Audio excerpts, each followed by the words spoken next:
So it's that time of year again. The new iPhone is on the horizon, and the big question on everyone's mind is always the same. Is it worth the upgrade?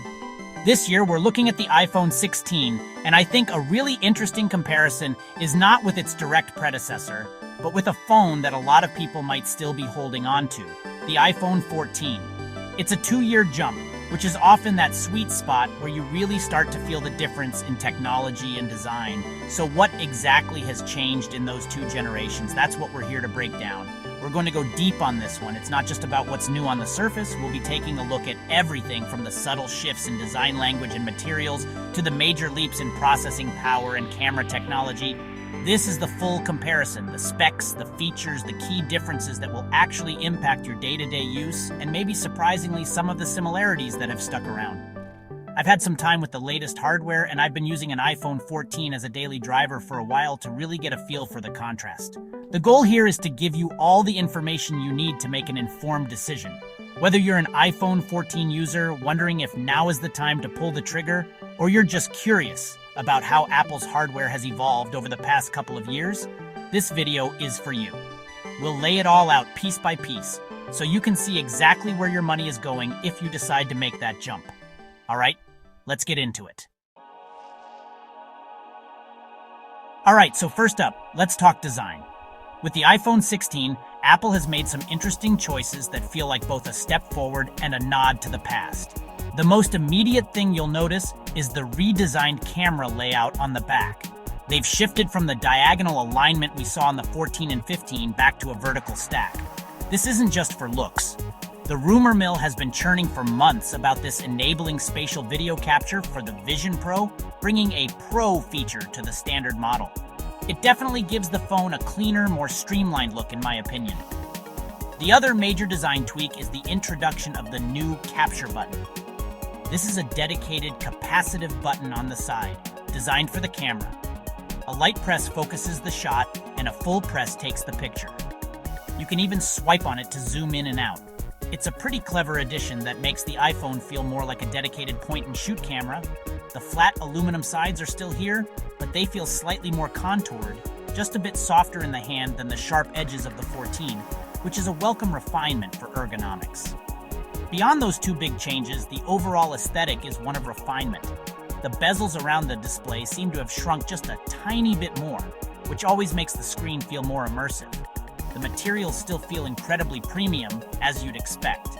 It's that familiar iPhone silhouette, but with these thoughtful, functional updates that signal a clear evolution.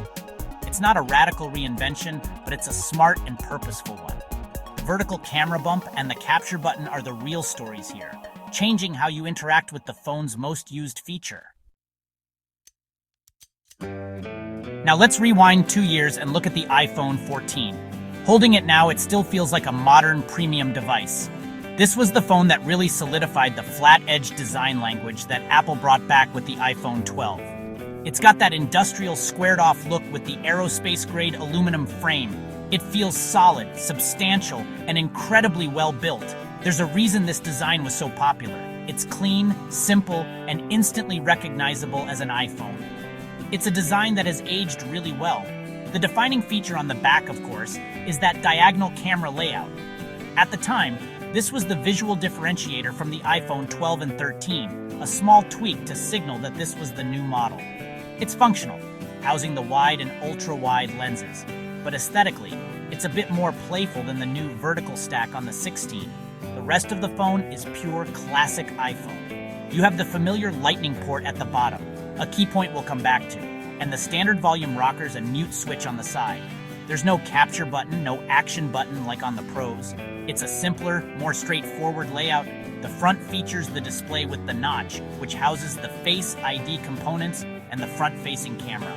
While newer models have moved to the dynamic island, the notch is still perfectly functional, and after a while, you honestly stop seeing it. Placing the 14 next to the 16, the lineage is obvious, but the 14 feels like the final form of a specific design era before Apple started introducing new interactive elements like the dynamic island and extra buttons. Okay, let's get into the internals, because this is where a 2-year gap really starts to show. The iPhone 16 is powered by the new A18 chip. This isn't just an incremental speed bump, it's built on a new architecture designed with on-device AI and machine learning at its core. In practical terms, this means everything is faster, from opening apps to processing photos. But it also unlocks new AI-powered features within iOS that the A16 chip in the iPhone 14 just can't handle as efficiently. The iPhone 14's A16 Bionic is still a very capable chip. It's no slouch and will handle pretty much any task you throw at it, but the A18 is on another level, especially for future-proofing. Then there's the camera hardware. The iPhone 14 has a great 12-megapixel main camera and a 12-megapixel ultra-wide. It takes fantastic photos thanks to Apple's computational photography. The iPhone 16, however, gets a significant upgrade. Rumors point to a new 48-megapixel main sensor, inherited from the previous Pro models. This allows for pixel binning, which means much better low-light performance and the ability to shoot 48-megapixel ProRAW photos for incredible detail. Plus, as we mentioned, that vertical layout enables spatial video. So, you're not just getting better photos, you're getting entirely new capabilities. Let's talk displays. Both are beautiful OLED panels, but the iPhone 16 gets a brightness boost. It's noticeably brighter for outdoor viewing and HDR content, making it a more vibrant and punchy screen. And a huge quality of life upgrade, the iPhone 16 finally moves the base model to a USB-C port, aligning it with the rest of the industry and Apple's own product lines. The iPhone 14 is one of the last holdouts with the Lightning port. Battery life sees an improvement on the 16 as well, thanks to a slightly larger battery and the efficiency gains from the A18 chip. It's not a massive leap, but it's enough to give you extra breathing room at the end of the day. So if we boil it all down, what are the key, tangible differences you'll actually notice if you upgrade from an iPhone 14 to an iPhone 16? The first and most significant is the performance and feature set unlocked by the A18 chip. This isn't just about apps opening a fraction of a second faster. This is about the new wave of AI features baked into the operating system. Think smarter Siri, on-device text summarization, and advanced photo editing tools. These are things the iPhone 14 will likely not get or will get in a very limited capacity. It's a fundamental difference in capability. The second major difference is the camera system. Moving from a 12-megapixel sensor to a 48-megapixel sensor is a massive leap in raw imaging power. Your photos will have more detail, you'll have more flexibility for cropping, and low-light performance will be noticeably better. And that's before we even talk about spatial video. If you're at all interested in the Vision Pro or just want to capture memories in a more immersive format for the future, the iPhone 16 is your entry point on a standard model. The iPhone 14 simply doesn't have the hardware for it. Finally, there are the physical interaction points. The capture button on the iPhone 16 fundamentally changes the ergonomics of taking photos and videos, making it a much more tactile and intuitive process. And the switch to USB-C cannot be overstated. For anyone who owns a modern MacBook, iPad, or any other non-Apple device, this means carrying one less cable. It's a huge convenience win. These three areas, AI-driven performance, camera capabilities, and physical interaction, are the pillars of the upgrade. They represent a clear and meaningful step forward from the iPhone 14.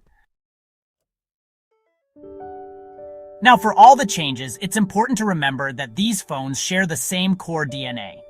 A lot of the experience of using an iPhone 14 is going to feel very familiar on the iPhone 16, which is a good thing.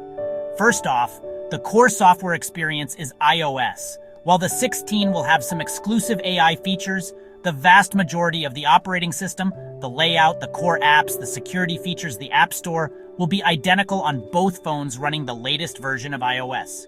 Your home screen, your widgets, your iMessage conversations will all feel exactly the same. The overall build quality and materials, while refined on the 16, are from the same playbook. Both phones use a durable ceramic shield front glass and an aluminum frame. They both have the same IP68 water resistance rating, meaning they can survive a dunk in the water without any issues. So, in terms of durability and the premium feel in your hand, the iPhone 14 still holds up remarkably well against its newer sibling. You're not getting a fundamentally cheaper feeling device if you stick with the 14. And let's be realistic about the display. Yes, the iPhone 16 is brighter, but both phones have incredibly sharp, color-accurate OLED screens. Side by side, you can spot the difference. but in isolation, the iPhone 14's display is still fantastic for watching videos, browsing the web, and gaming. And crucially, both are still 60Hz displays. The jump to a 120Hz ProMotion display is still reserved for the Pro models. So that super smooth scrolling experience is one similarity that users of both standard models will share, for better or for worse. So there you have it. That's the breakdown of the iPhone 16 versus the iPhone 14. As you can see, 2 years makes a pretty significant difference. The 16 isn't just an iterative update, it introduces fundamental changes like a much more powerful AI-focused chip, a completely new camera sensor with new capabilities like spatial video and quality of life improvements like the capture button and USB-C. These are meaningful upgrades that you will feel and use every single day. The iPhone 14 is still a great phone, no doubt, but it clearly represents the pinnacle of a previous generation of hardware. The decision to upgrade really comes down to what you value. If you're a power user who wants the best performance, the most capable camera, and the convenience of the latest features and ports, then the jump from the 14 to the 16 is a very compelling one. You're getting a lot of pro features trickling down to the standard model. However, if your iPhone 14 is still running smoothly, and you primarily use your phone for communication, social media, and casual photos, it's still more than capable of serving you well. Ultimately, the choice is yours, and I hope this breakdown made it a little clearer. The iPhone 16 is a peek into the future of the iPhone, with a heavy emphasis on AI and more versatile camera hardware.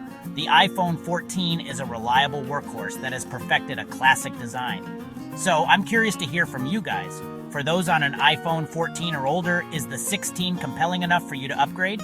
And for everyone else, which set of features do you prefer? Let me know down in the comments below.